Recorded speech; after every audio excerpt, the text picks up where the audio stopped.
की जो है बड़ी उपासना किया करती थी और भगवान राम की मूर्तियाँ जो है मीरा की तरह रखा करती थी, उनको पूजा करती थी, जपा करती थी। तो बहुत बड़ी मतलब उनकी उपासना किया, उपासक थी वो। साधु संतों के बीच में जाना, घूमना, अकेले घूमना, जंगलों में रहना, मतलब उनका एक स्वभाव है। तो उनसे उनसे किसी ने मेरी बात करवाई थी, तो उनकी भी ऐसे ही प्रश्नों के माध्यम से ही, उत्तर देने के माध्यम से ही हमारी उनसे चर्चा हुई। और वह जो है धीरे धीरे उन्होंने योग के बारे में मुझसे पूछना, योग के मतलब हम योग के द्वारा कैसे ब्रह्म को प्राप्त करें, उनको नहीं पता था। उनको केवल भक्ति पता थी कि उनके गुरु ने भी उनको कहा था कि राम राम का दीक्षा दिया था, मंत्र दिया था, और आगे उनको कुछ रास्ता उनको नहीं क्लियर हो पाया था क्योंकि उनकी उम्र 60 साल से ऊपर हो चुकी थी। ठीक है।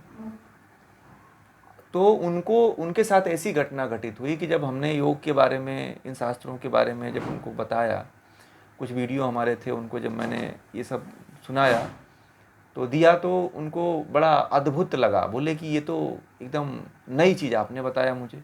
मैं संतों की संगति में रही, परंतु ये बात तो किसी ने बताया नहीं।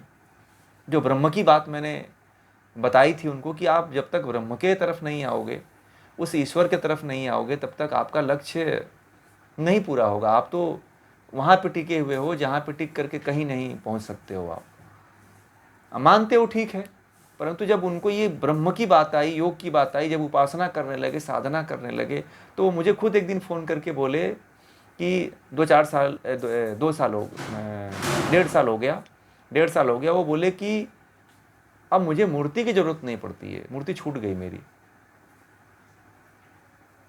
ठीक है, मुझे छोड़ना नहीं पड़ा, मैं उसे अब ऊपर उठ गया।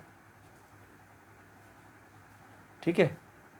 तो जब तक आप ऊपर नहीं उठते हो तब तक पकड़ के रखो, परंतु यहीं पे मत टिक जाना, ये लक्ष्य मत बनाना।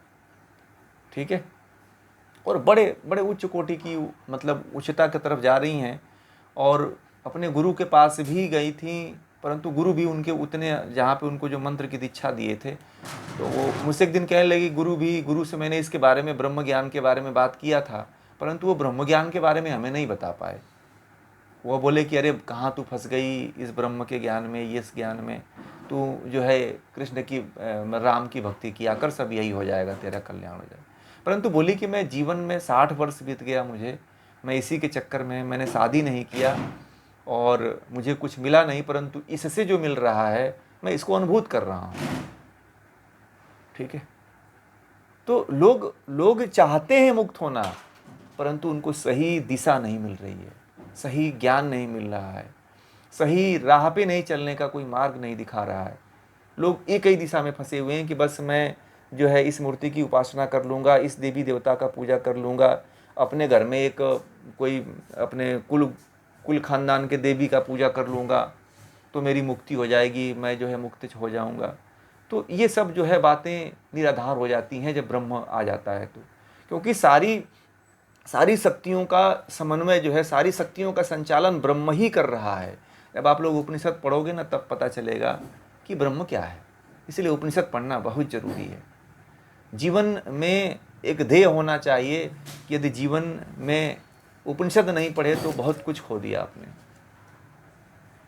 उपनिषद, ठीक है।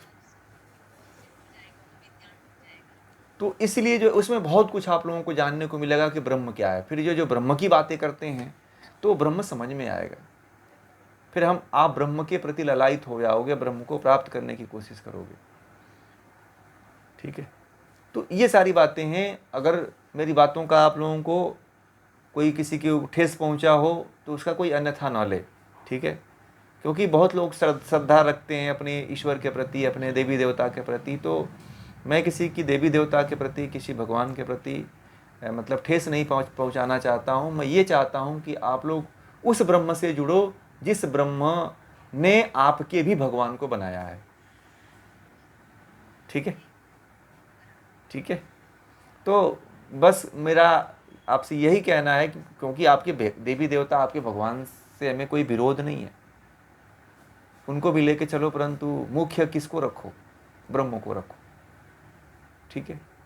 क्योंकि आपके भगवान में उतनी शक्ति नहीं है जितना कि उस ब्रह्म में है।